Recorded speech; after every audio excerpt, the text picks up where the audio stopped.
Hey guys, thank you so much for joining us. It's me, Seven, and Keish from HypeOffLife. First, we're gonna Hey play everybody. shows, and then we're gonna get into the jig. So,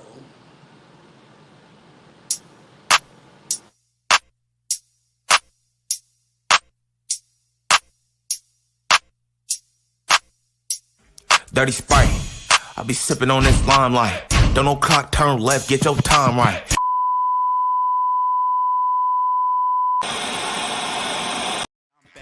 Yo, big seven, nigga. Nigga, are you in it? Nigga, are you talking or you really gon' spin it? Niggas wanna see me on my tippy toes. Got a couple niggas that can cop me those. Brooklyn Chanel's and all that. Got a couple niggas that call back. thank you for being a part of this moment. I greatly appreciate it, and my guests and everyone that's a part of this moment definitely appreciate you, the viewer, and everything that you have contributed to become a part of this moment. Momentarily, we'll be beginning the show, and I want you to just get your PJs on, a glass of wine, get your books, have your questions ready because we're going to have a fabulous, wonderful, warm, shifting mental show.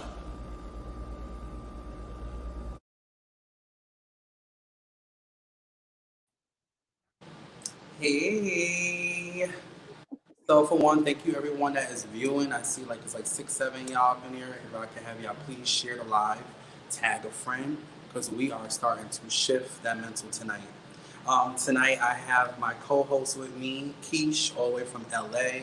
She is a CEO and the creator of HypeOffLife.com.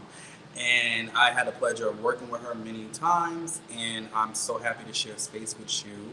And yeah, let the audience know a little something about you. Yes, I appreciate you having me.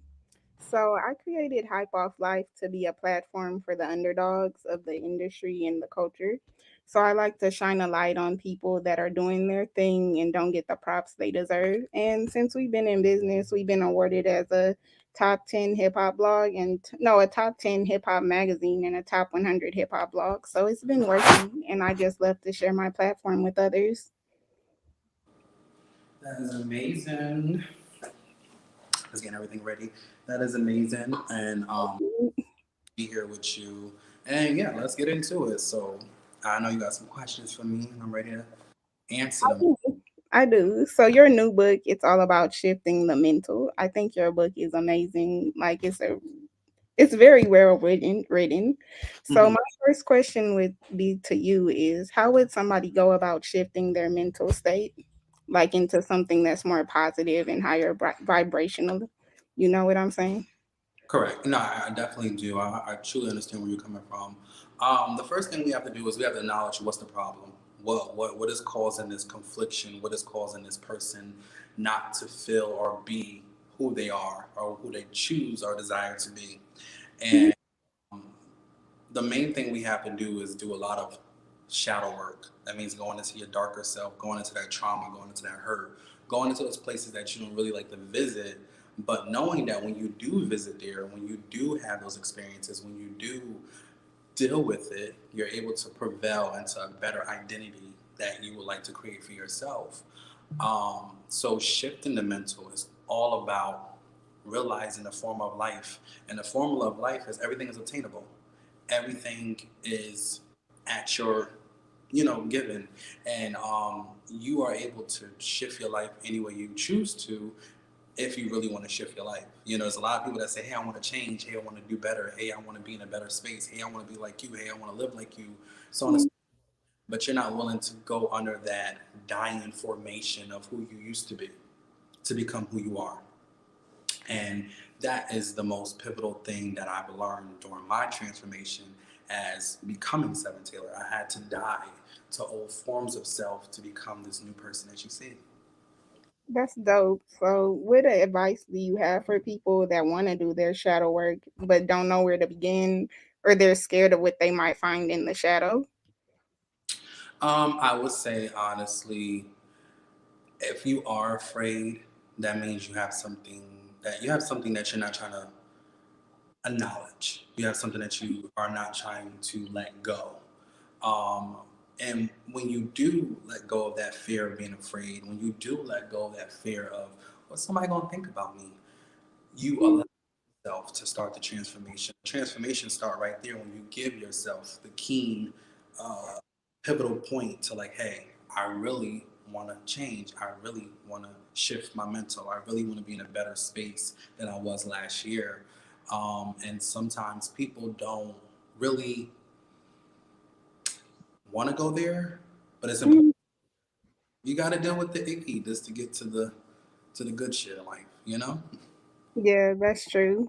I know I've been doing shadow work for like years. Thing. Yeah. Yes, it was hard at first, but every level I get to, it's like more stuff I gotta fix and deal with. But it's hard in the beginning, but it's worth it in the end. Right.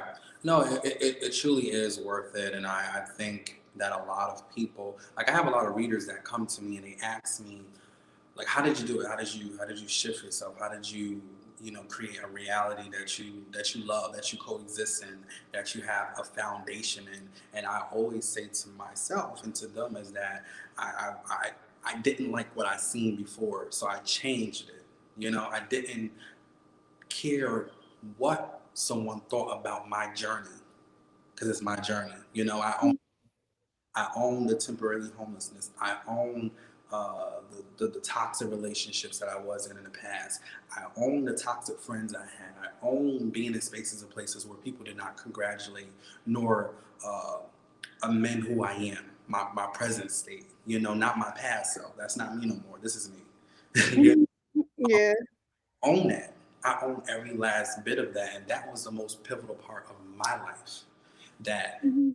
you do not own these things, they can then, eat at you.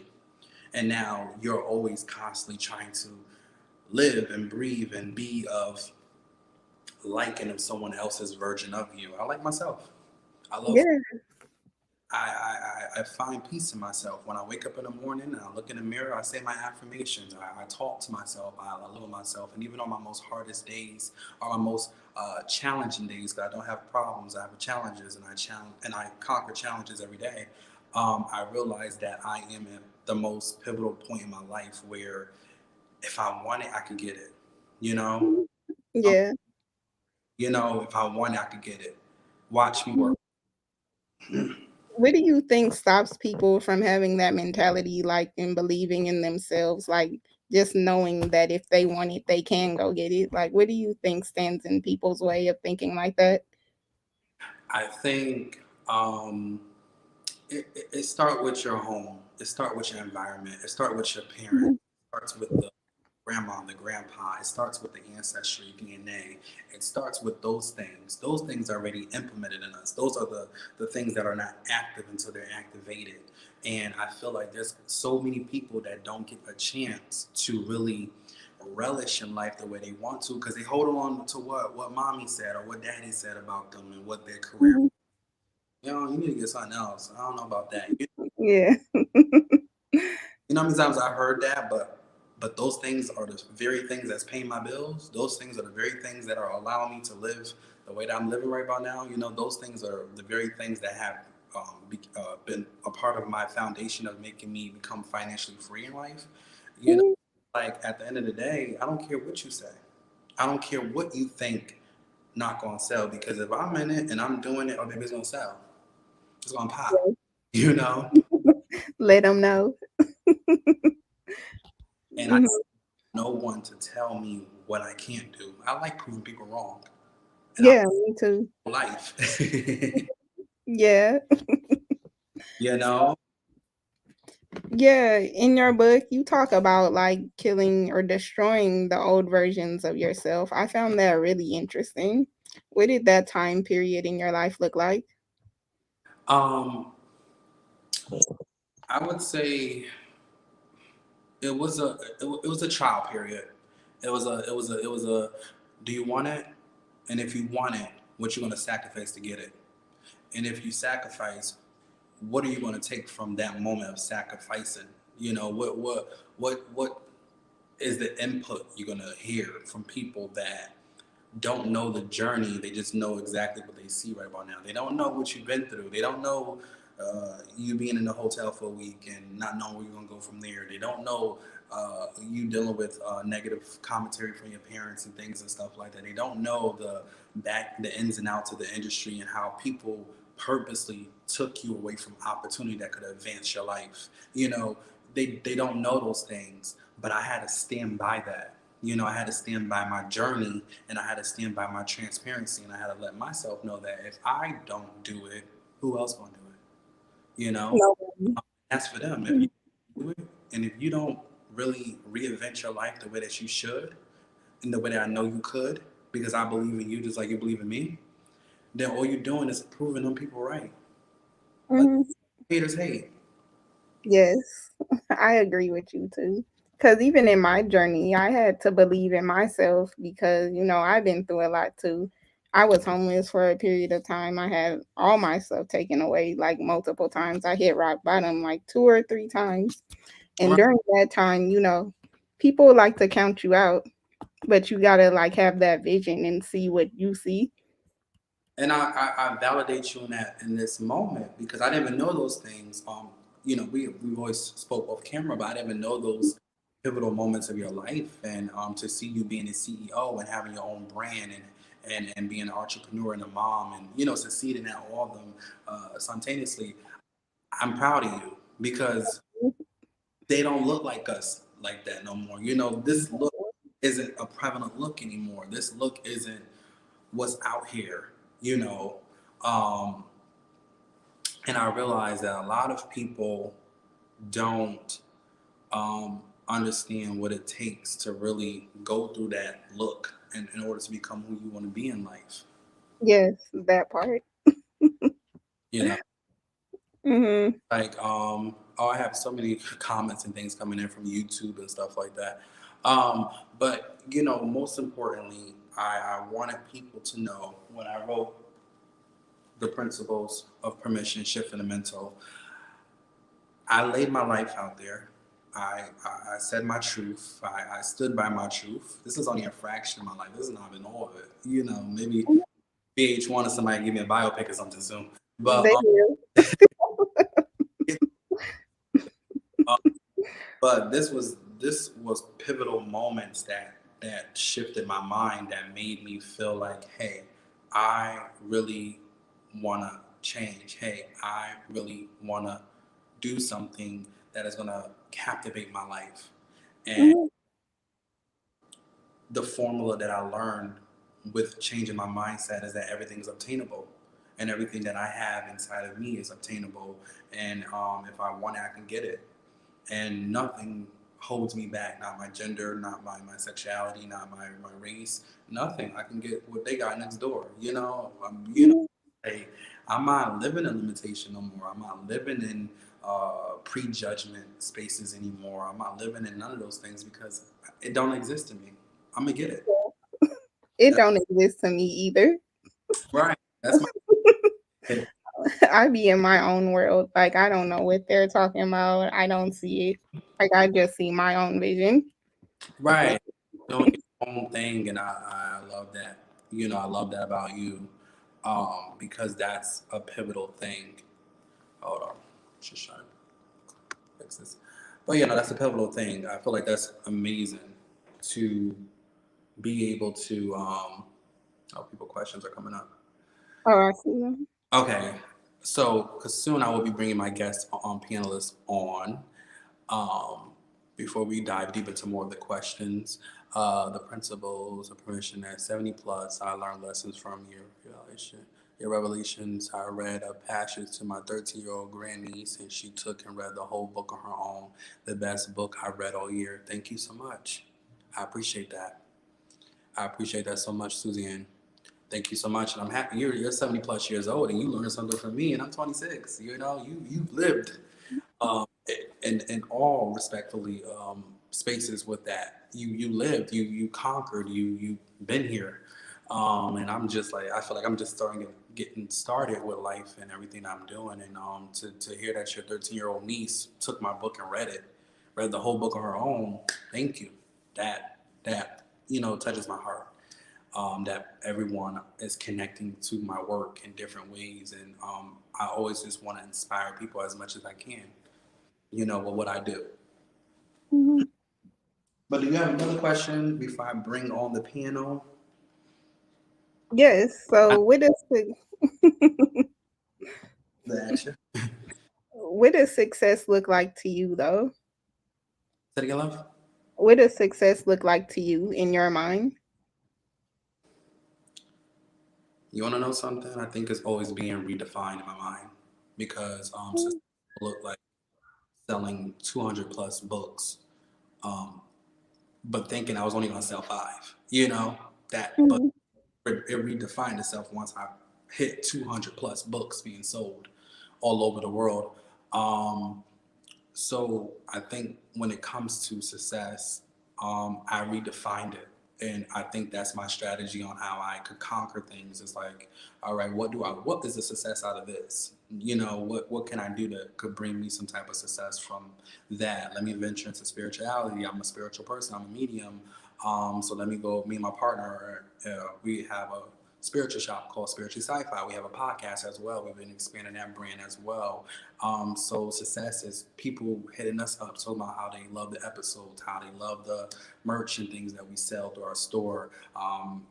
People buying a new journal line that I have. So it's so many different ways and so many different, I would say, moments of success. But in a nutshell, to say, I would say I'm just redefining it every day because I feel like once I get something, I want a little something else, and it's not Yeah. unsatisfied or greedy. I'm very grateful. I just feel like if I could, I would. You know, if I could take Yeah. it, I would because Puff Daddy or Sean, Mhm. you know, and Jay Z and all those people, they got to those moments. They hit their quarter mil and stuff like that. And they could have stopped that quarter mil, but guess where they at now? You know, A billion. Yeah. so I, me, that's the level I'm on. That's the type of hunger I got. I'm always redefining my success. Mhm. Hope Yes, me too. that. I hope y'all got y'all wine and stuff. We're gonna have some very healing conversations today. I have a lovely guest panel that I'm about to bless y'all very soon. So let me actually play one more commercial and then I'm going to bring everyone on.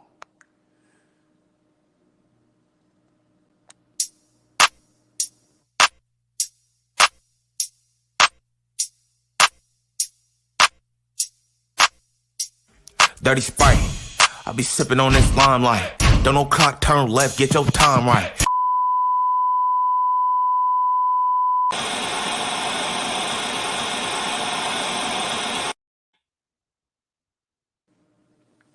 Okay, we are back. Suzanne, booksby7.com. You can go get a journal, booksby7.com.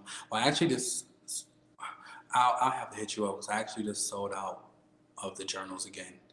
But I know we do have journals on spirituallysci-fi.com, which is the manifestation journals. I'll email you about those. But thank you again for everyone allowing me to sell out on some more journals as well. I'm happy to help you out with your mental hacks.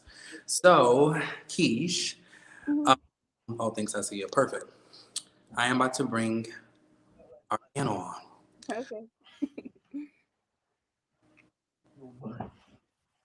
Give me a little, because I'm working. All right, Danielle. Hey everybody. So, where you from, what you do, and what you. Okay, my name is Daniel, and what do? I do some math. I'm an entrepreneur, if you want to call it that. Right. But most importantly, I'm a sex worker, of course. I'm an artist. Here, Um, yeah, period. on So every level. yeah, thank you, thank you. I'm here for it. Mm-hmm. I'm here for it. Thank you for joining me. No And problem. you, Hey, see? hey, can you hear? Yeah, I can hear you. We can't hear you. No, I Unless you. can hear TV. My bad. I'm here. Hey, Okay, there you everybody. What's up? go. What's T? I didn't even know my mic was muted. What's up? Hey, hey. My bad. Hey, What's up, Seven? Hey, Keish. Hey, Daniel. What's up, Hello. y'all? What's going on? Steve Zarek is definitely an amazing person. I want him to give his own introduction and what's going on. I'm Stevie Derrick. I am 1/4 of the amazing LGBT plus podcast Him. We are running on almost 4 years. I'm also an indie artist promoter. I Work. also am a host on Bigo. I am, I guess I want to say a philanthropist in a sense. I'm gonna give out advice. I help a lot of people. I'm huge on support. Anyone who follows me knows my tea. Y'all know what I'm about. Love, Love it. support, and good vibes. Y'all know me. So yeah. I Hell love it. yeah. I'm loving everything about that. Yeah, definitely go and support and check out everything that he just mentioned. And he'll mention it as well. Yeah. Zori. Oh, can we hear you? Oh shoot! Make sure your mic is Make sure open. you're not muted like me. Definitely was muted. Definitely was. See, see. So what's up, y'all? I'm Zara Jaquan. I'm a singer-songwriter. I'm an actor as well. I pretty much just kind of do the arts. I'm an artist in that sense. I am also an indie artist as well. So that's me. Yeah. Yes. Hey everyone, I'm Devel. I'm actually a creative writer. I do a couple of things. Let's say that, but I'm here to meet everyone and see what everyone's about. Come on. Come on out. Guys, everyone can hear me? Mm-hmm.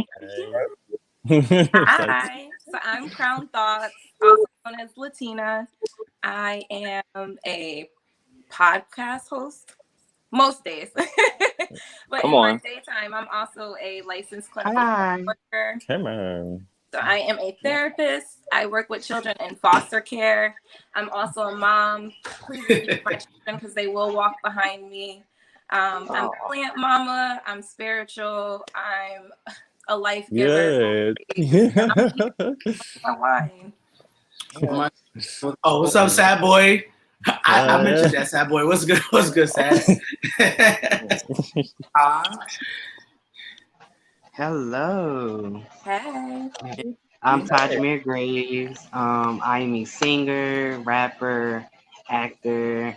I do music.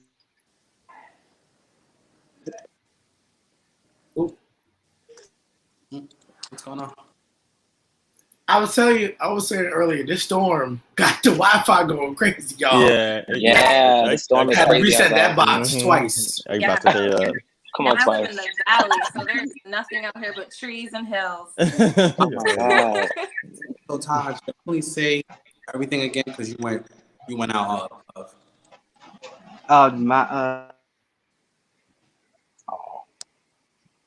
See. The Wi-Fi is doing Taj so dirty, child.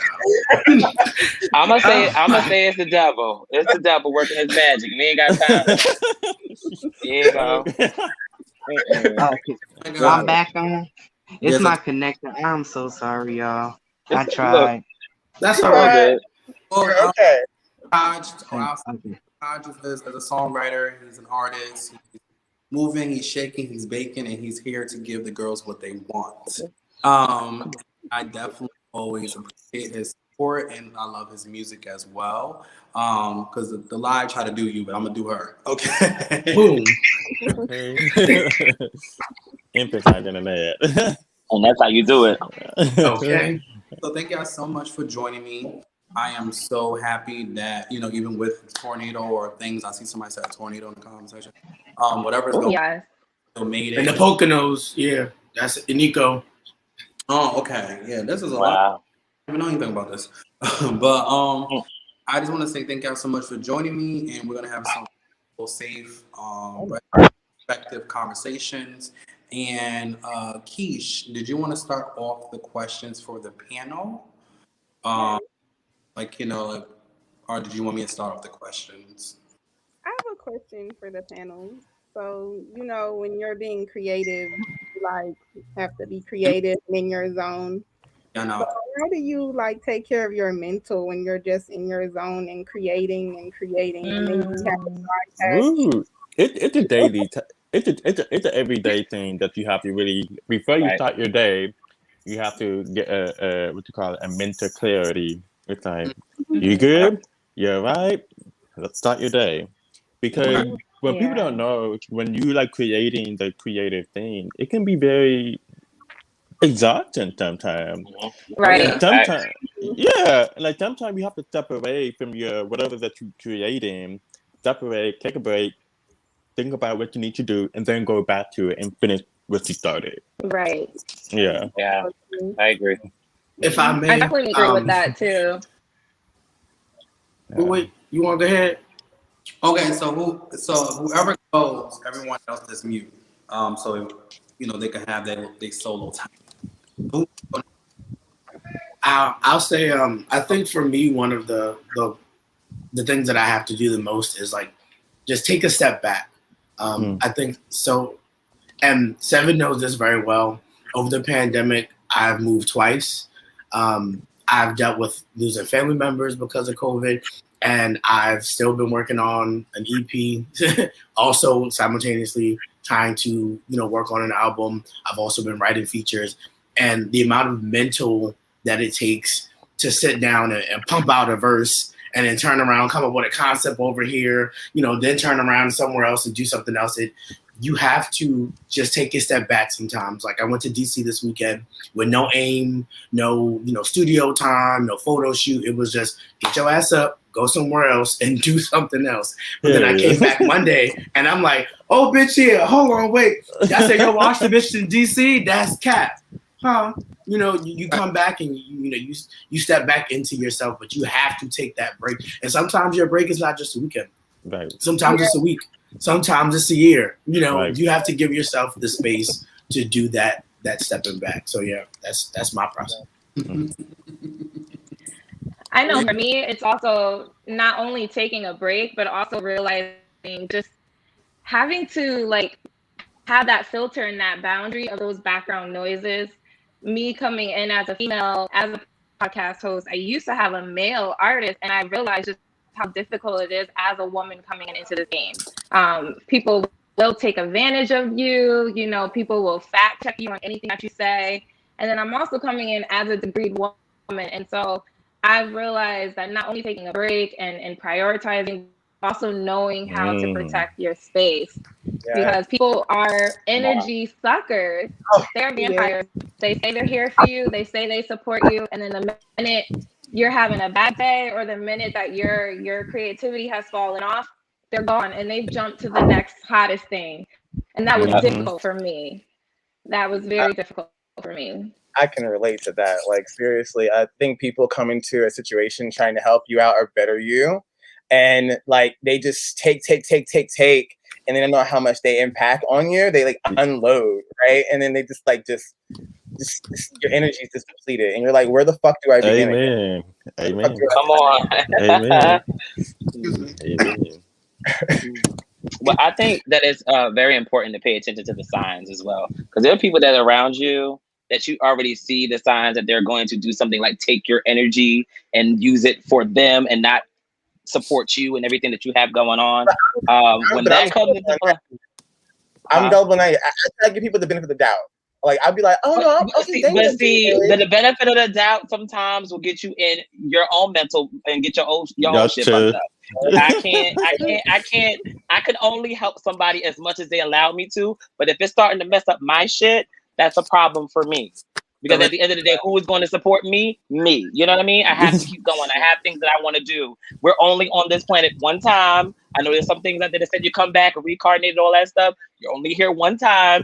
So when you have that time to do what you have to do, baby, get it done on your time. No one else's. Yeah, because I know a lot of people get like, oh, I got supportive friends. And sometimes some friends fall short. I don't have that issue. Thank the Lord Jesus Christ. But there are some people who do. So this information is for you, those who have those problems. Don't let those energy suckers get around you and take you off your goal, your journey or wherever you're going to go or what you have planned, Yeah, you're right. You're right about that. I totally agree with that. I don't know what Taj went to. I would say that there is a thing called it's vampiric energy. It's like vampires. So there are people that literally their job, their mission is like, hey, you vibrant looking, you have a lot of good energy. They're gonna suck that energy out of you. So you have. I talk about this in my book as well. When you have people that you know every time they call, yeah, shift. It's time to cut them off. It's time to stand still because at this pivotal moment during this pandemic and all these things that's going on right now, you don't need someone that's taking all of your energy. And it's like, if I can't really be creative with you and let's have some healing, constructive criticism conversations while they're always leading me feeling drained, feeling like I'm talking to a wall. I choose not to. I stopped giving my listening ear to people, being more, having more discernment with it because people can't overuse it. People can come to you and like, I know I'm going to feel good if I talk to Danielle, so let me call Danielle. That's kind of someone being a vampiric individual, so you got to be keen. And it could be your own mom. It could be your own. It could Talk be about it. It could be Sally from the damn church, whoever it is. Come on, Sally. So at the end of the day, y'all gotta be very aware of what's going on and how it's happening. And a lot of people out here are very archonic. If you're spiritual, you already know what I mean by that. Okay. But let me add Taj back in. I don't know what happened. Keish, next question, love. Okay, so speaking of energy vampires, how does everybody protect their space and have boundaries? Oh, I use my words. Just block them. Block them. Yeah. Yes. I'm very direct. When I'm in the mood, I'm in the mood. But when I'm not in the mood, I'm about to tell you the same you thing. see my head shaking. I'm not in the mood. You know what I mean? And a lot of my friends, they get that. I mean, they'll key on my time. We'll joke a little bit here and there. But when Stevie is not in the mood, they know what time it is. It's very much of I need to find my center, find my peace, especially if I'm working on something as a creative. Like I'm doing something as a project.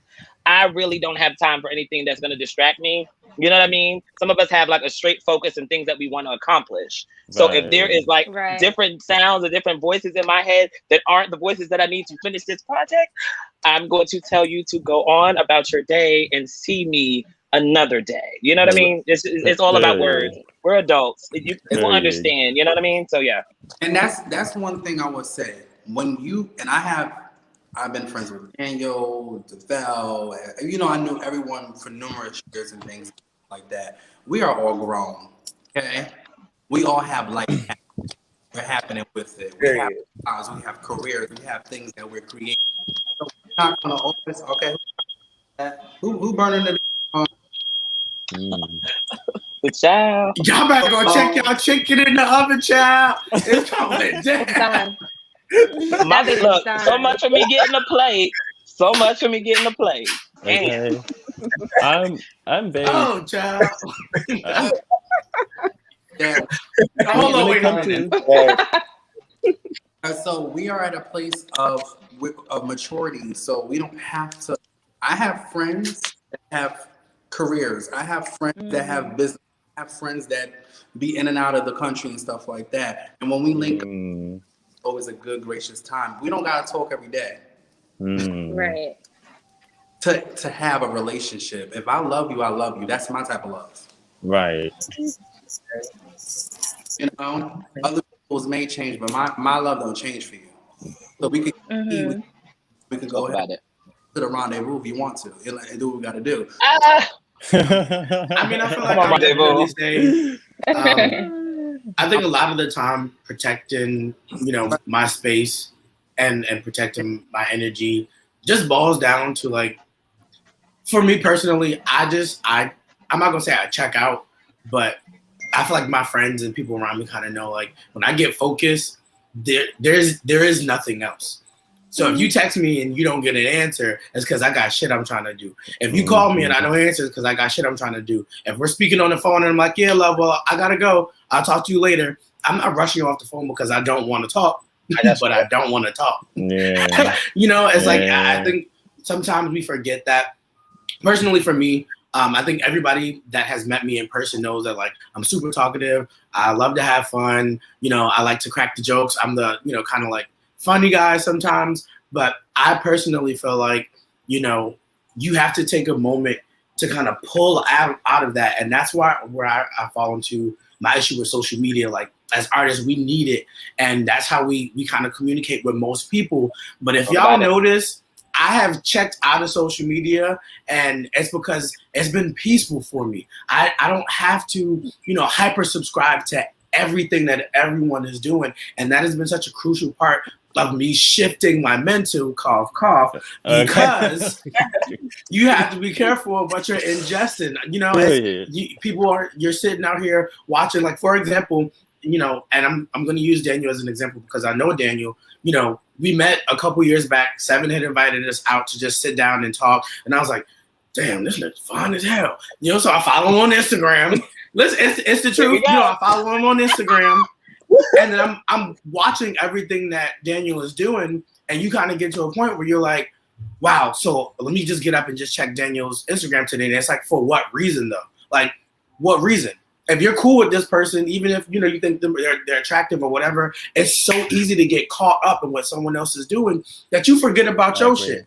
So I turned off the notifications, still follow people, but you turn off the notifications and you just kind of like, you know what? If it pop up on my timeline, it pop up. If it don't, well, guess what? You'll send it to me. And if you don't, it wasn't meant for me to see them. Right. All right. All right. That's I like that. I totally agree with that because I feel like when I did do the big move and I did enter a relationship and all different types of stuff, I disconnected to reconnect. That's the form here. Disconnect, reconnect. Give the girls what they want and then dip. That's my attitude. I don't do much of being on social media like that anymore, as far as engaging, promoting it, because that is a toxic place. And that if you have an idle mind, you will always be in advertisement mode. Oh, she in Dubai, or he got a new car, he got a new house, he got this. What am I doing? That comparison trap. Realize what are you doing every day to get to that place. If you want to know their formula, hit them up in the inbox. Say, hey girl, what's your formula? Like, what you doing? Or maybe don't hit them. Well, sometimes you don't have to hit them up either. Like, follow your own path. Certain things that other people have aren't meant for you. Yeah, right. You gotta find what's meant for you. You say like, oh, they got that new car. I don't have a car yet.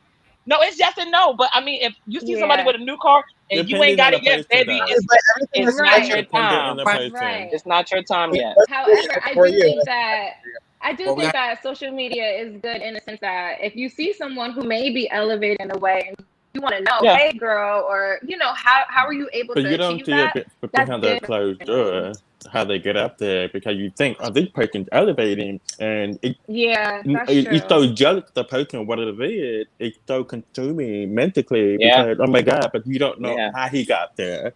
So everybody have a different way of getting, elevating their stuff. It's like some people get distracted by their own elevation. I got my own elevation. I can't be worried about the person who got the new Mercedes Benz, baby. I'm working on getting my own Mercedes Benz. Don't worry about it. Don't you worry about it. Because when it's time for me to zoom, I'm a zoom. Don't worry. I'm probably gonna skirt past you. You don't even know it. Yeah. Y'all funny as hell. Amen. I don't know for anyone else, but I was gonna say my really just protecting my peace looks so differently now.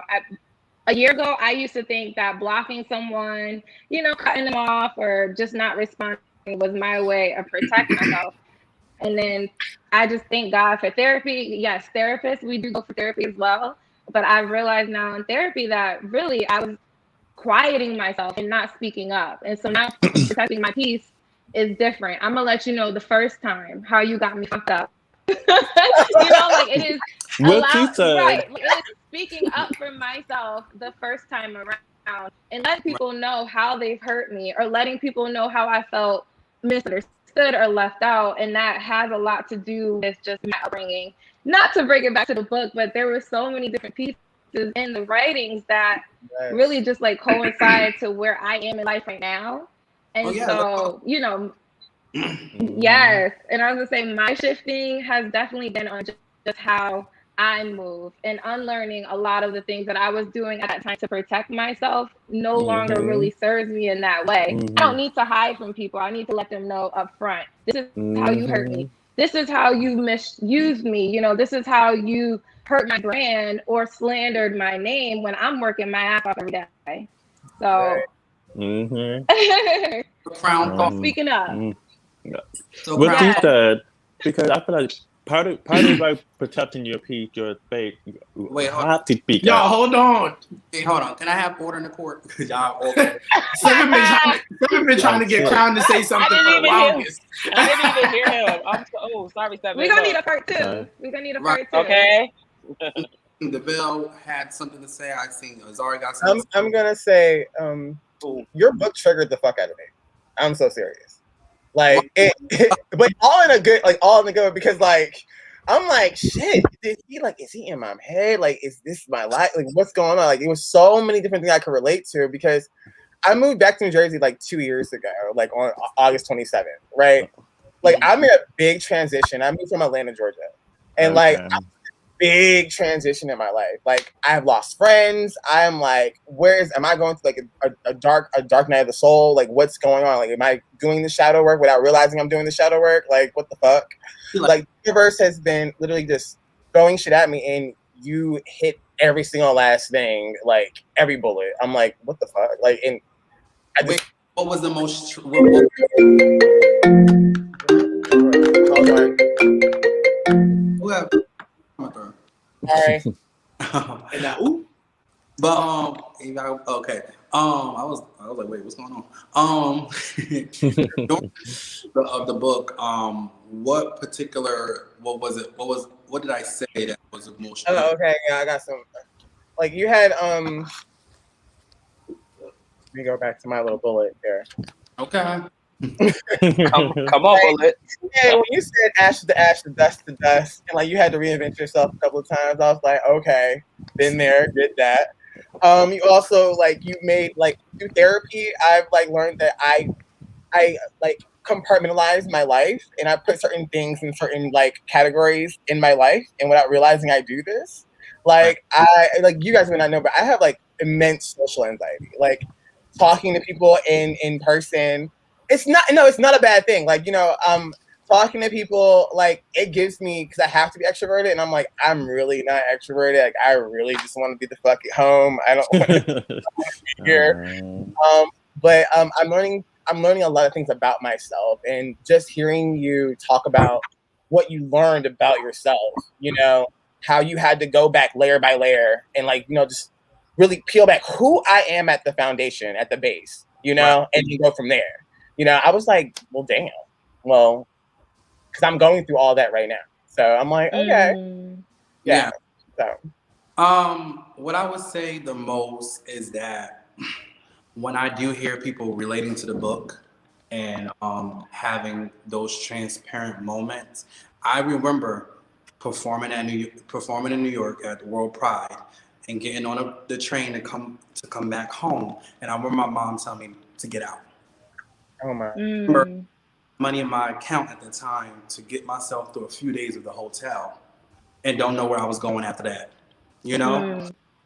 So when I hear people that went through it and transformed themselves, I commend them, because I know how that shit feels. I know how it feels to want to be out of here. How it feels to not even know what to say. I was going to work at the time, and I went on autopilot. I didn't even talk about what I was going through. The main thing I wanted the most, what everybody else was having, was going home to something, like going home to a home. Everybody was talking about they was going home, and I was just going to whoever post that I can stay at.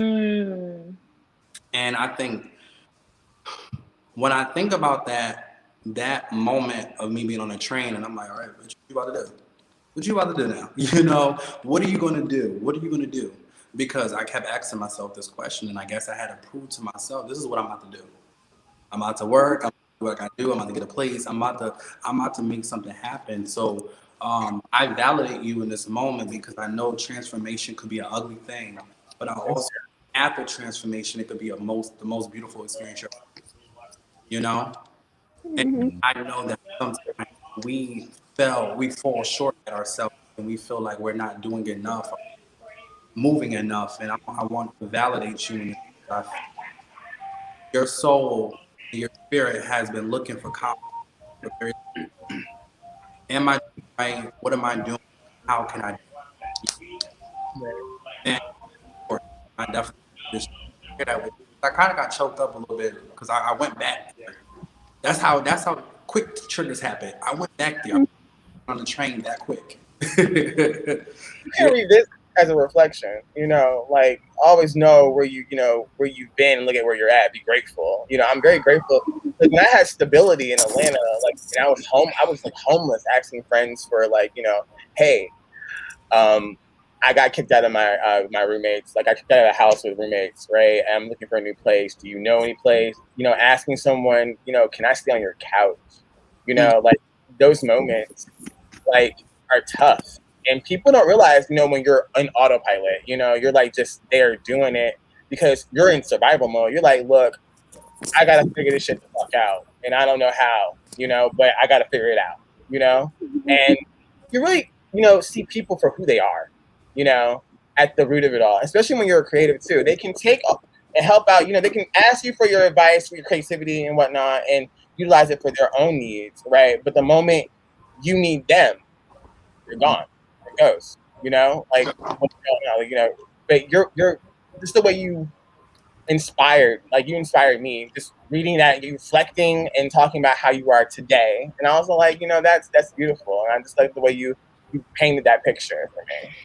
I appreciate that because I feel like if I am going to tell a story and if I am going to be transparent, I need to be transparent about my journey and about my transformation because that's the only way I could and I would do it.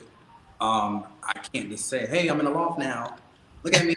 No, I got to tell you. I got to tell you how I got to the healthy relationship. I got to tell you how I got to the healthy relationship with myself. I can't skip that shit. It's,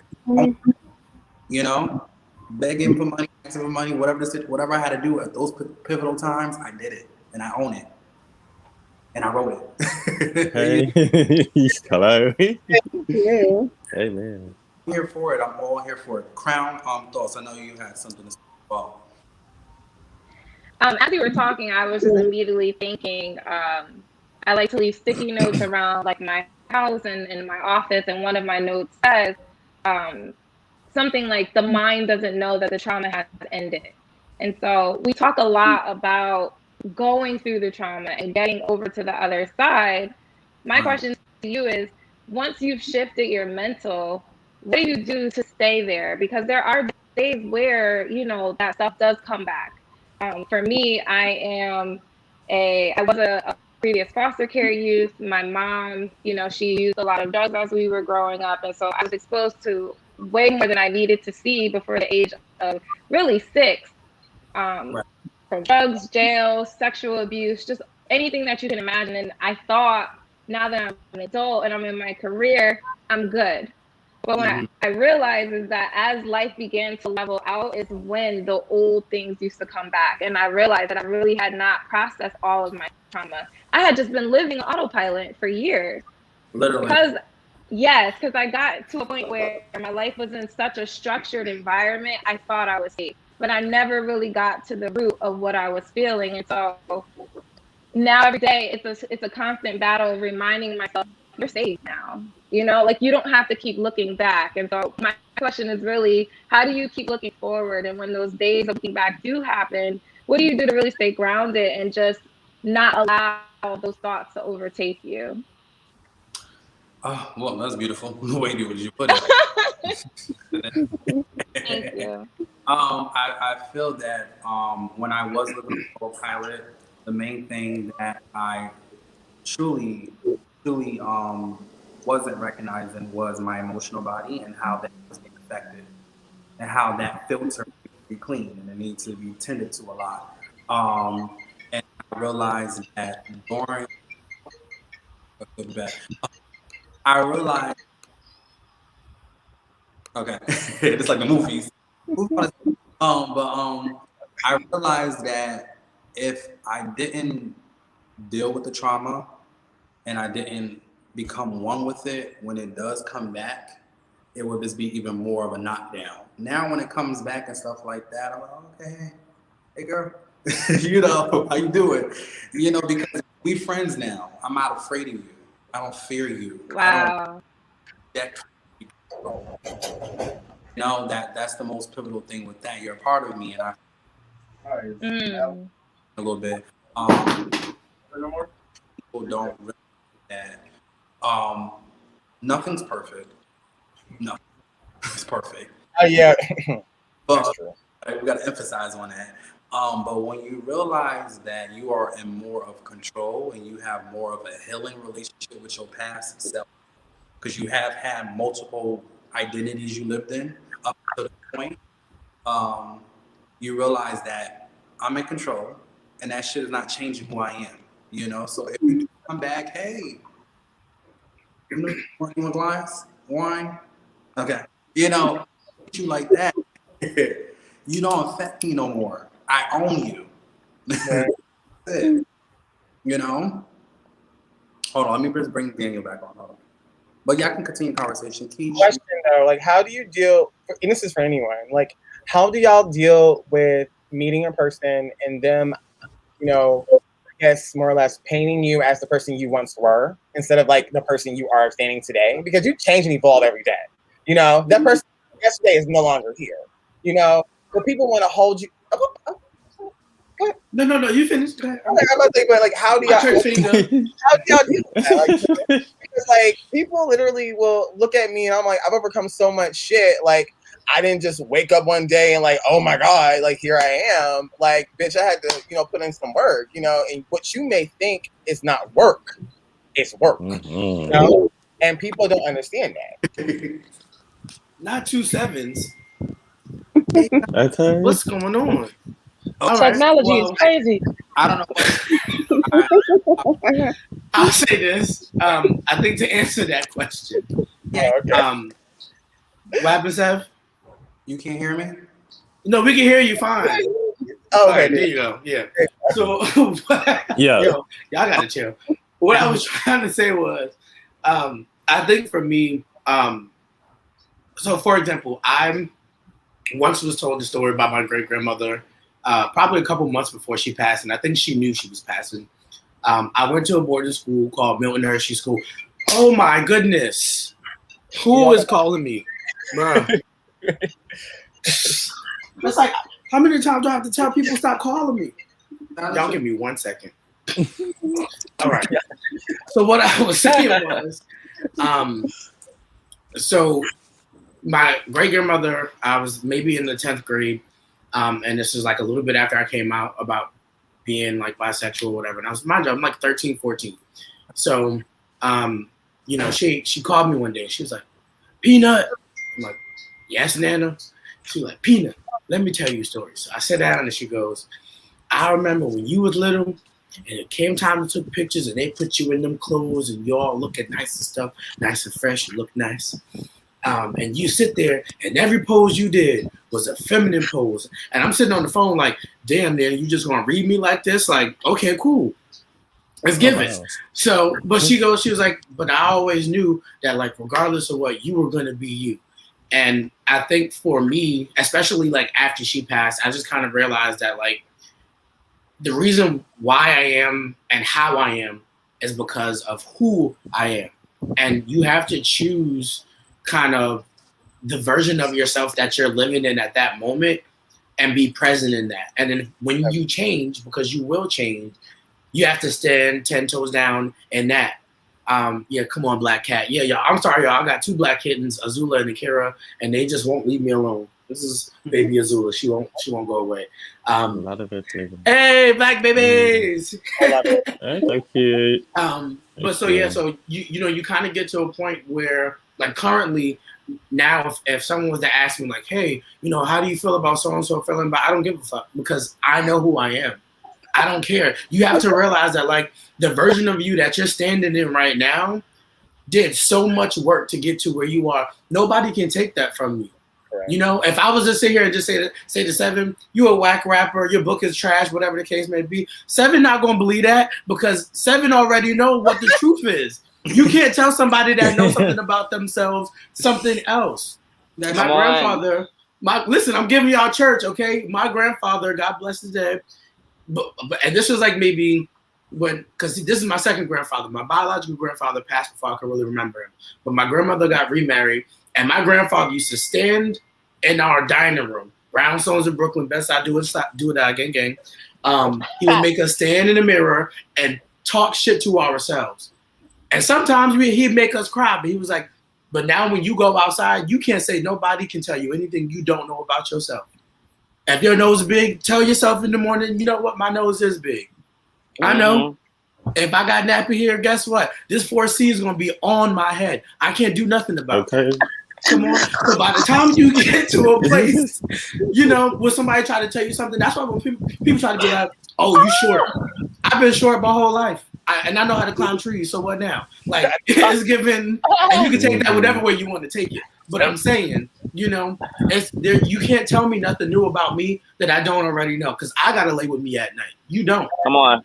I like that. You know what I mean? So I think to properly answer your question, I think that you got to stand 10 toes down in whatever version of you that you with right now, because other people are not going to they're not going to give you that space to do so, but you got to make the space. You got to make the space to do so. You know what I mean? To be able to sit up here. We'll say that again. I put some distance between it. I don't even have time. I don't. Well, I mean, you also got to keep in mind that people are always going to talk shit, right? Yeah. That right there. People are always going to talk shit, right? But the thing about it is, if once you know who you are, all of that shit is irrelevant. Irrelevant. Whatever. I've been saying this to begin that journey that you're on. Now she ain't nobody trash. taking you off. Right. Look, Let's be it's clear. it's trash.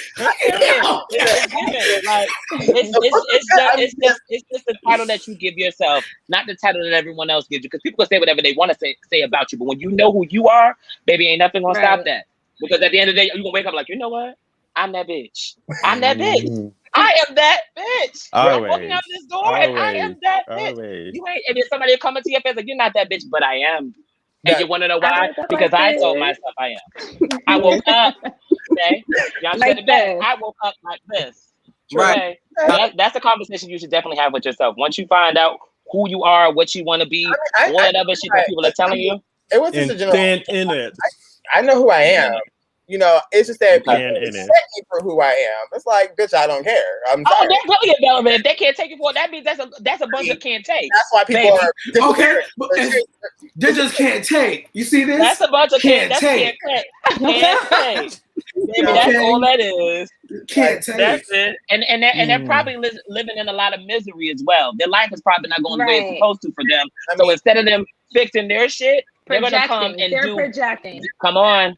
Come on. All day long, and then they take the whole social media thing, and like people don't live like Nicki Minaj said. You know, real life. I had to realize niggas live, you know, fake lives. You know, unfortunately, fake lives.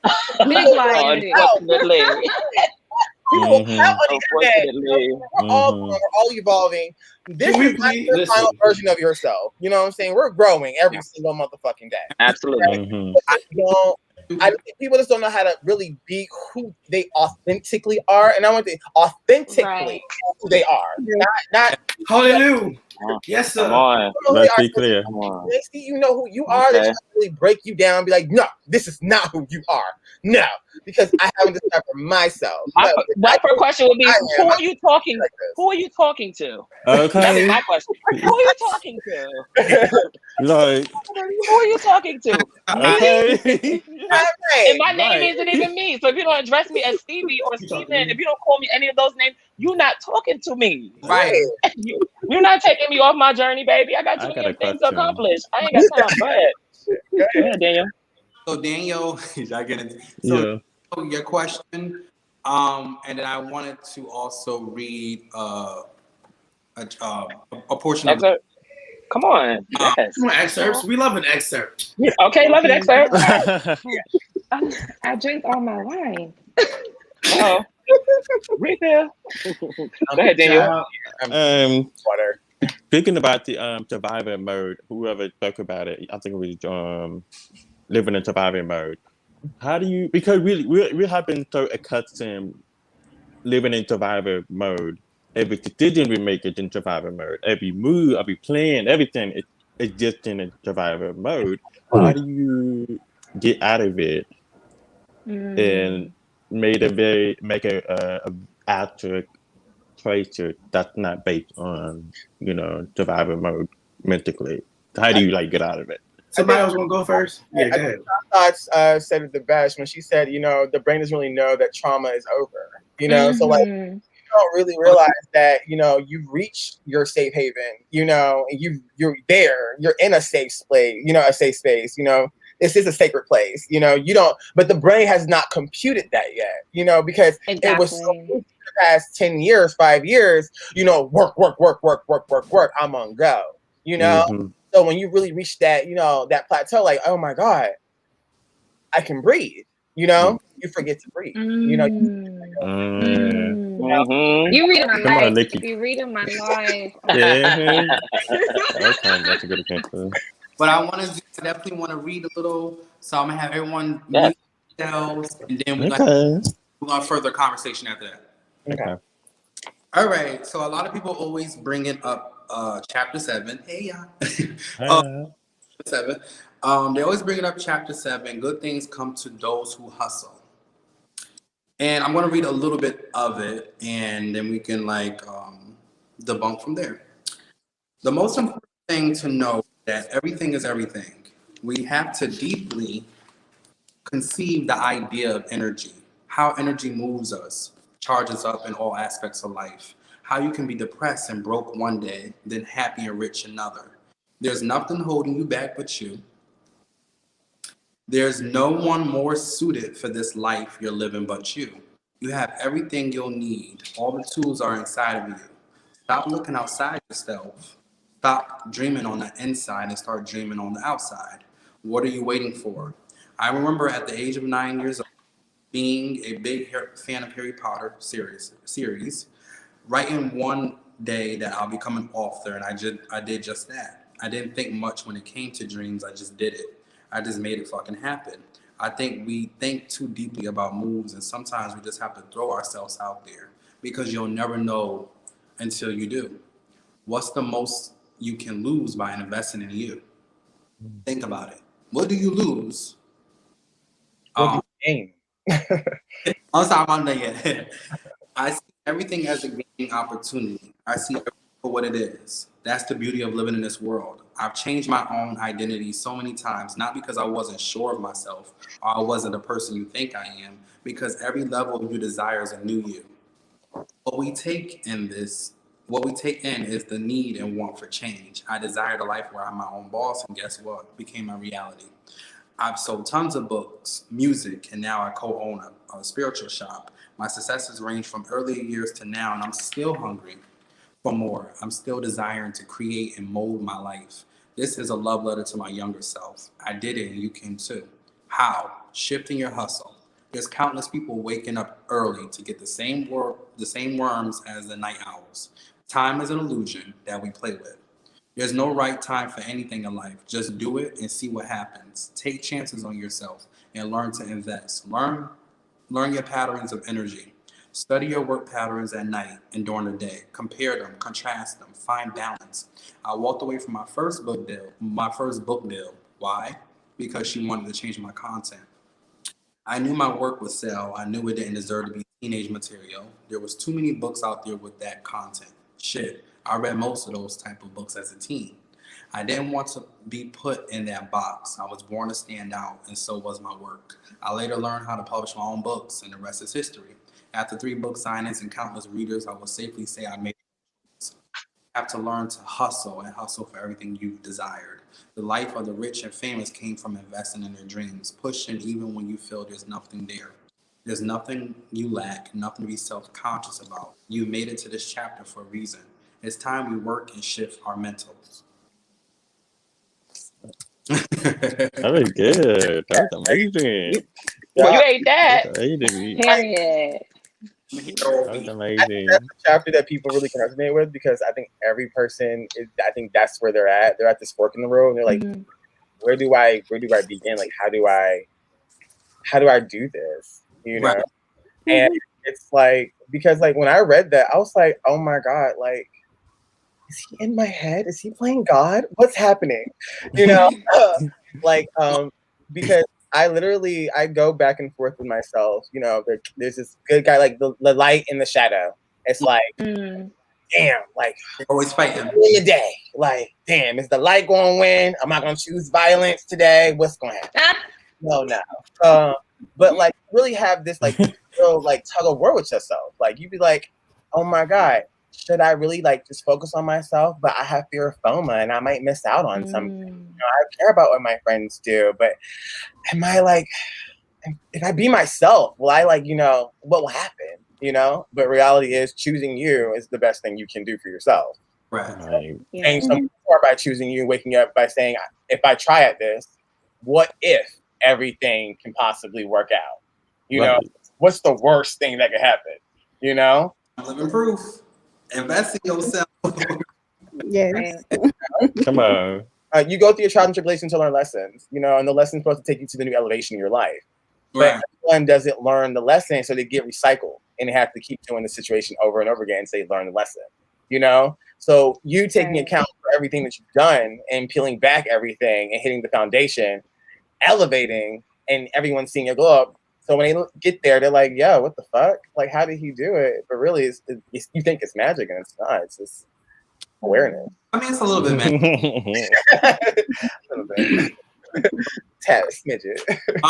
But no, what I would say is that I feel like when you did read that portion of the book and you did feel like, hey, I mean, is he in my head? Is he God? Is he? It was just your inner self, like, look, somebody telling you what you got to do right then and there. Invest in it. She was like, nigga, this is for you. Right. Direct quotes. Uh-huh. They were here. They were talking to you, and I feel like my most important thing for learning in my process was that my journey is my journey, and I'm not ashamed of it. I don't care what anyone thinks about it. I was there, I was that, but now I'm this, and now I'm doing this. You know, it's a whole different chills.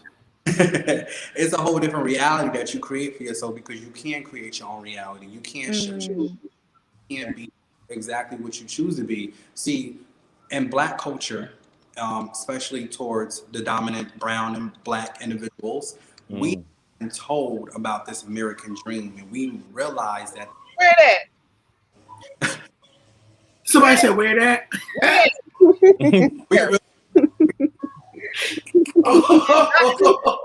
I am weak. Who said that? Oh my God. Oh, serious?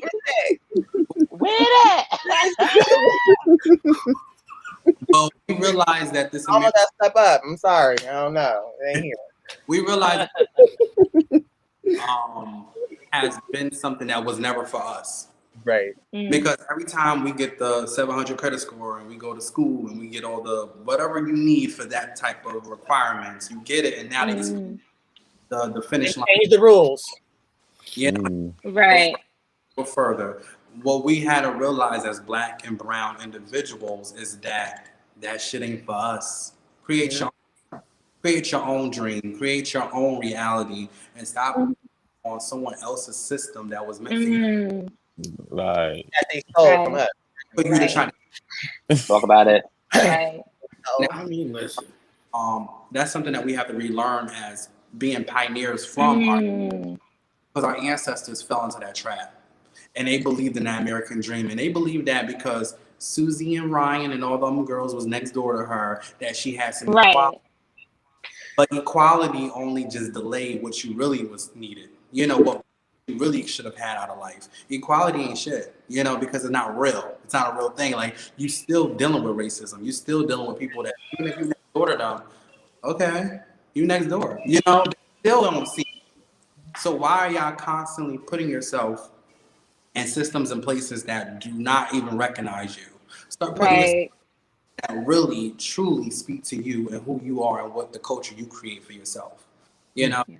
And that was something that helped me shift my mind. I said, oh, that American dream to pick a house and all that stuff, like, I can get that. I'm going to get it on my own terms. I'm not getting it through. I'm not doing the program thing anymore. My ancestors failed at that. Oh. I got to shift it somehow. I got to shift the wealth at some point, you know, because that's how I can become the greatest person I want to be, you know, by shifting myself and putting myself in that agricultures and cultures of spaces in general. But I did okay. So I did wanted to say, as we come to a conclusion with conversation, first, Keish, did you have any other? I know you have many questions. Did you have?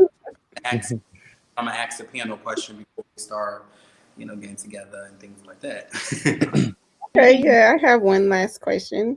So, as a creative, you know, sometimes we get in our head a lot and then we overthink things. So, you hit on just doing that thing. So, how would you like tell people how to get out their head and like in the present? Well, the first It's a process. ahead about past things, then that's where you need to start your healing at. It's just that simple. Because if you're constantly worrying about past things, that means you did not heal, you did not disconnect the way you're supposed to from the past. So she's always gonna be on your ass. Let me not riddle it, but anyway, but real life. We have to understand that if you have a problem and you have an issue, write it down. Is it really an issue? Is it really a problem? My problems. My problems are challenges, and I conquer challenges every day. You're not a problem. Oh yeah, speaking of Isn't that a word? I just like That was a word. You're not a big figure in my life anymore where I'm gonna be like, oh, here you again. You know, like that's my energy. Like, what's up? Okay, let me conquer that. Okay, I can't get it that way. Let me get it this way. The thing about this is that in every challenge, there is a solution right there. You will never be one by itself. There's always a solution within that challenge. So what I would say, if you are in your mind about past things, deal with your past. Not running from it. Let's be direct. Let's get to it. Let's understand what's happening. If it's family trauma, if you are in a traumatic space right about now where you at is always constantly ripping that trauma band-aid off, then I would think if you are at the age to move, start looking to move or start looking, have conversations in that house so we can heal. Because as long as I'm you know, as long as I'm here, you here, we gotta have some type of conversation. You know, we got about the things that we don't want to talk about. With my own mom, I love my mom dearly. We are at a magnificent place because guess what? I told her in order for us to reset our relationship and for us to truly heal, I need accountability. I need respect. I need. I mean, listen, if we're going to talk about it. Okay. Let's talk about it. We're going to peel that band-aid, take it all the way off. All the way off. Okay. I mean, I was over the pandemic, I will say that. And I'll let you go, sorry, honey. Yeah. I feel that if I did not say that and I did not tell her that I will press reset if you give me those requirements, we at now. We're best of buds. We talk. We communicate. She doesn't do certain things she used to do no more. And guess what? She was a hurt person that hurt people. And now she's There you go. I'm dearly because out of everyone that has been in my pivotal point of my career and things that I'm doing, she always was there. So deep love for you. Even when you threw me out two times, there's always a deep love there because guess what? If you didn't throw me out, I won't be here. True. Come on. It takes convenience to be convinced, and that's that. Well, all right. That was the word. Well, okay. You know, I would like to piggyback and kind of say that like leading up to the pandemic, I was in a place where, you know, I thought I was doing so well. I'm in this relationship and I'm thinking things are fine, and I'm in school and I'm thinking things are fine, and I'm at work and I'm thinking things are fine. And then the pandemic hits, and then, you know, that first week is, bitch, I'm on vacation. The second week is like, okay, and I'm going to drink. And so, you know, you got all of these weeks where you're doing all these things that you don't get to do on a regular basis. And then we hit that second month, and I'm like, So what do I do now? And then you start to think and realize, like, I'm stuck in the house.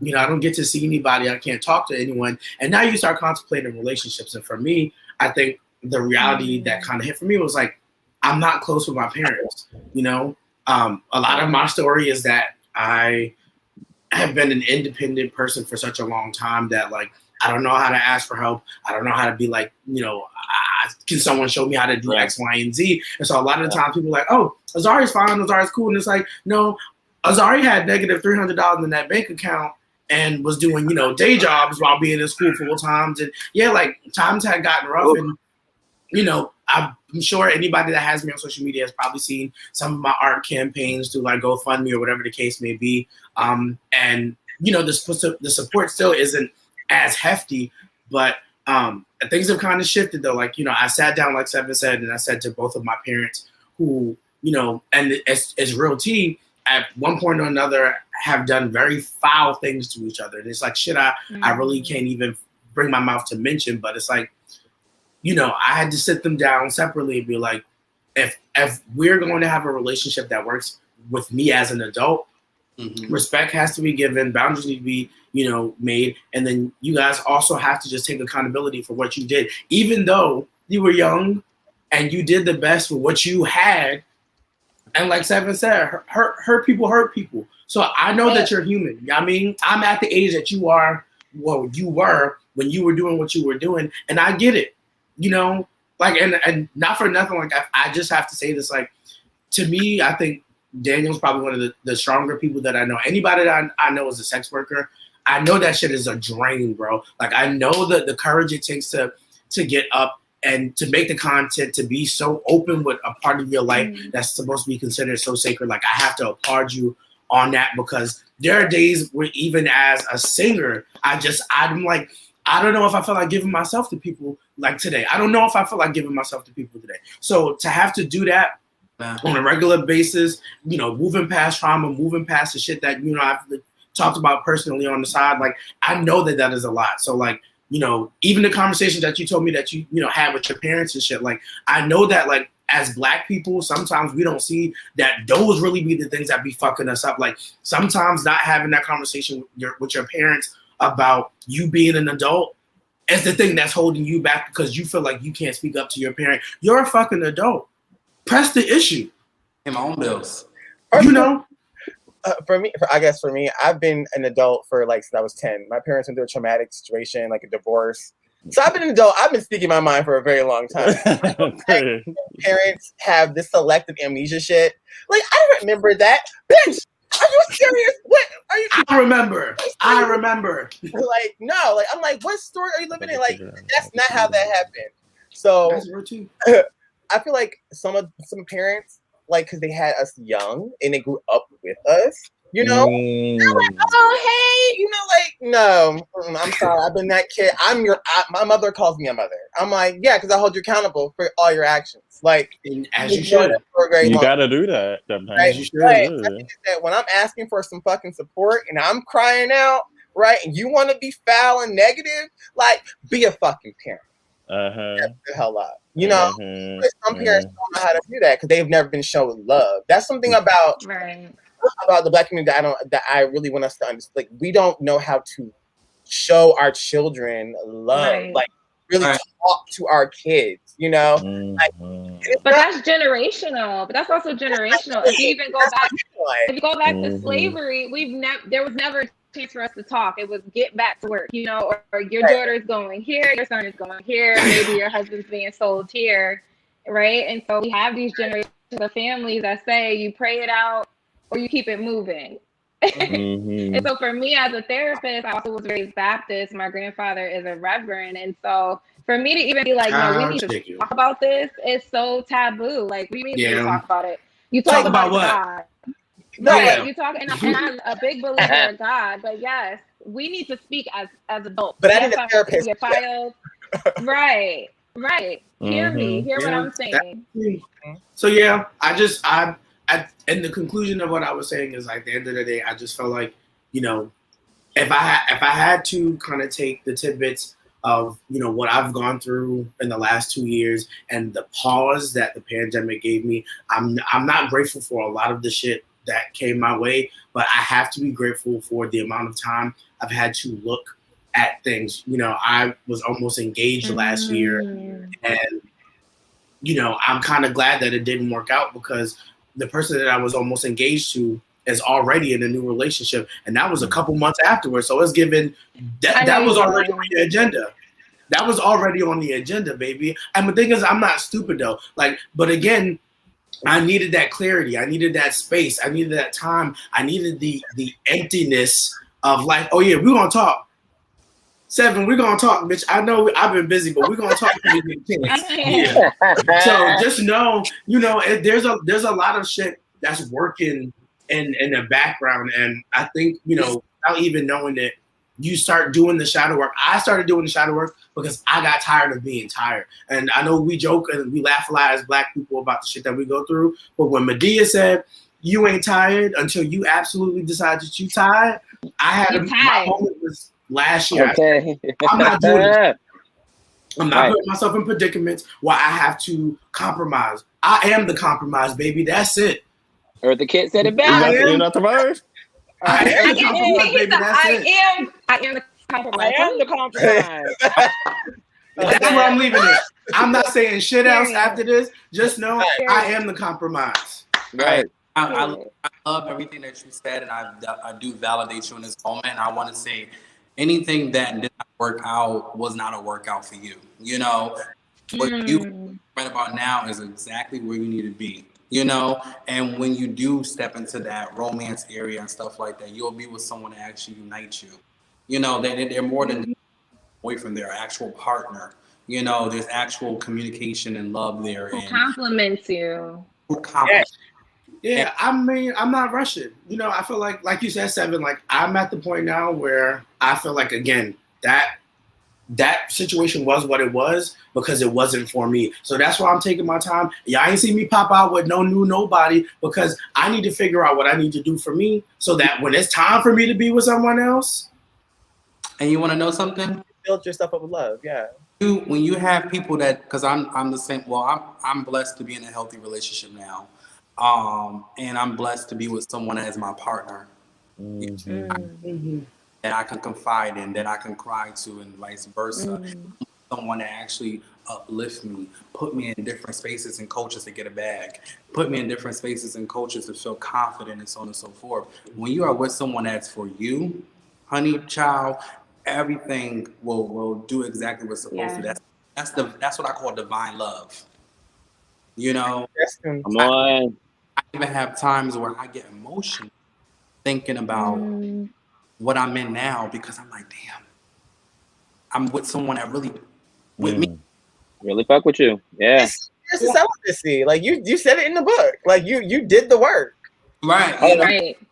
And even celibacy and stuff like that, and after that, the cut-ups and stuff like that, you still go through what you go through. But I got to a place where someone came into my life that I knew them for years. On Pride and stuff like that years ago, and didn't know that the universe was going to bring us together as one. Ain't that universe something else? Listen, she be universing. Universe be universing. Universing. Okay. Woo. They don't put uni in it for no reason, child. Okay. All right. I do want to thank everyone on the panel, because we are almost shy away from time to wrapping up this beautiful conversation.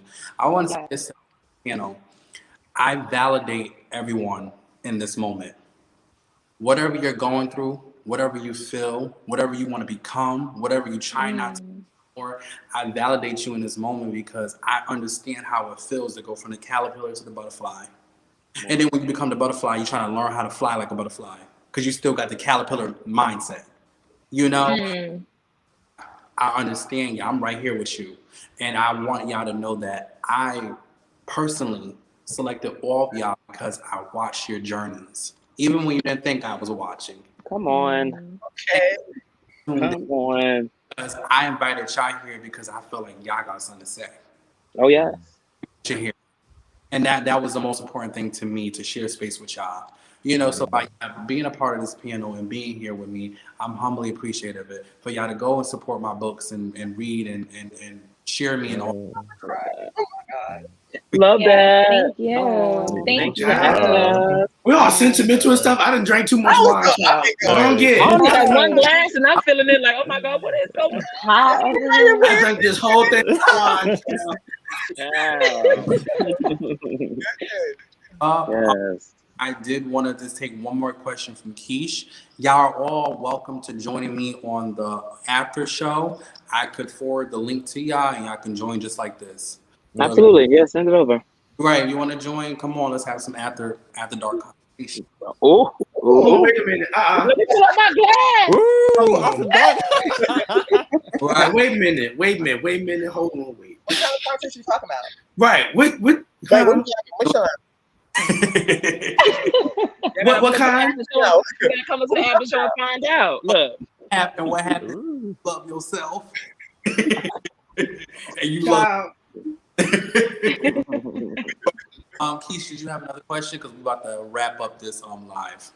Okay, so I have one last question for you. Mhm. So you talked a lot about writing down things, and then you have your journal series out right now. Thank you. So what power do you know that journaling has for other people? Like, in what ways do you think it could help other people by journaling? Well, journaling definitely was something that I did way before I knew that was what I was doing. You know, writing things down, bad days, good days, etc. Nikola Tesla did the 369. That's the rules to the universe. 369. I took that and I adopted it and I changed it. And what I tell all my clients that do come and get spiritual help from me, or people that buy journals and stuff from me, this is something that you can do with the journals. It's called 369 rule. 3 things in the morning you want to release, 6 things in the afternoon you want to attract to yourself, and 9 things that you have gratitude for. And I promise you, if you do this for a good 90 days, your life will change tremendously. You know, you will start actually crossing off. Oh, I already got him, got this, got the car, got it, because you're attracting it. What you think here, you put down here goes up here. And you have a manifestation that happens within you. And I always journaling is very important when you just want to organize your thoughts. When you just like, if you got a real, I read my old journals from high school. I'm like, who the hell is this kid? You know, like, I was going through it. I didn't know I was going through it at all. I just was writing and talking about my little fears and things and stuff like that moment of my life. But what I would say is that the most important thing that I did as a writer is that I told myself, you're a writer. I didn't have to have someone co-sign me. I co-signed myself. And I went to go write the books. I said, okay, what do you want to say? What everybody done said something. Everybody got Toni Morrison, James Baldwin, Maya Angelou. They all got something they saying. What is going to separate you from them? And I said, guess what? I'm going to talk about transparency. I'm going to talk about the trauma, but I'm going to go deeper than that. You okay? We're going to talk about the trauma, the rape, we're going to talk about the suicide attempts. We're going to talk about all those things that we don't really like talking about with each other. We're going to talk about it today. You know? And I definitely invite everyone onto the after show that's about to happen. It's called the After the Read. That's happening right now. I'm going to send y'all the link because I'm about to close this out with y'all. But I want to say this. Thank y'all so much. And could everyone just, just tell people where y'all at, the social media. And 9:30 closing out and moving on to the after show, okay? Okay. So I'm Keish. Anyone want to go? I'll go first. I'm Keish. I'm founder and CEO, editor-in-chief of HypeOffLife. It's a top 10 hip-hop blog, top 10 hip-hop magazine and a top 100 hip-hop blog. It's made for the underdogs, like people that don't get their shine even though they're dope. So you can follow them at HypeOffLife.com, and I'm at low-key in Los Angeles because I like to protect my peace, so I stay low-key. You sure you ate that? I'll go next. I am Stevie Derrick. I am 1/4 of Him podcast. I also have my own segment where I highlight indie artists called Indie Artist Spotlight. I've been having that for almost 2-3 years. Yes, Zara will be talking. We have I have also a lot of things that I'm doing on social media. I am very spiritual. I want to say a philanthropist in a sense. I also support a lot of things that are going on the timeline. I believe in support. You can follow me on social media at Stevie Derrick _. Also follow the podcast at the Him Podcast on all platforms across wherever you're at. We're all over the place. So yeah, check us out. Dope episodes, great conversations, great topics. So yeah. Yes. Amazing. I'm screaming. I'll All go right, next well, since I got a feed hit get it. my kids ready for bed. But again, my name is Latina. I'm the passionate mind and the host behind Crown Thoughts. I'm available on all major platforms, including Apple, Spotify. I also can be found on Instagram. And I'm also just a licensed clinical therapist. So I'm always bringing in some kind of psychology, but also mixing it up with just Black feminism and just being, myself. So please follow me. I love you guys. All right. I guess I'll go next. My name is Azari Jaquan. You can find me on all social media at Azari Jaquan, singer, songwriter, actor. That's it. I don't got nothing to shout. Hey. Hit me. Well, I'm Danny Daniel. I'm a tech breaker. I'm tech positive. And I'm an entrepreneur because I can't do one thing. Yes, that's about it. And I'm Javelle, creative writer, soon to be, screenwriter. So Hello. I'm trying to meet Sharonda Rhimes and Issa. That's my goal. So Love that. at Develle, spelled DVALLLE. So follow me. Yes. That was it. That was everybody. Yep. I am a universal spiritual connector, and I'm also an author, musician, and everything else that I choose to be in life. And I thank y'all so much for viewing, and I thank y'all for the conversations that y'all have given me and allowing me to be even in more vulnerable spaces with y'all. I did email everyone the after show link. If you want to join, you can definitely join. That starts at 9:45 with jujufiercemedia.com. Yeah. And you can find my books at books7.com. I do have a bundle happening for $35, which you can get this, and you can get this for $35. And then I also have, I have an upcoming book happening this month as well. It's called Everyone's Selling Something. Did you buy it? Yeah, I'm getting that. Okay. And I speak to the life, and I break down a lot of different various topics of love, marriage, college, etc. And I allow y'all to see truly for what things are. And that is coming this month, and pre-order links will be out very, very, very soon. And again, thank y'all so much for sharing space with me. Thank you, everyone, and definitely let me know how. Okay, and Daniel, I'm already about to come get a hat soon. You've seen the hats and things that you're doing. Whatever I could do to support y'all, please let me know. Okay.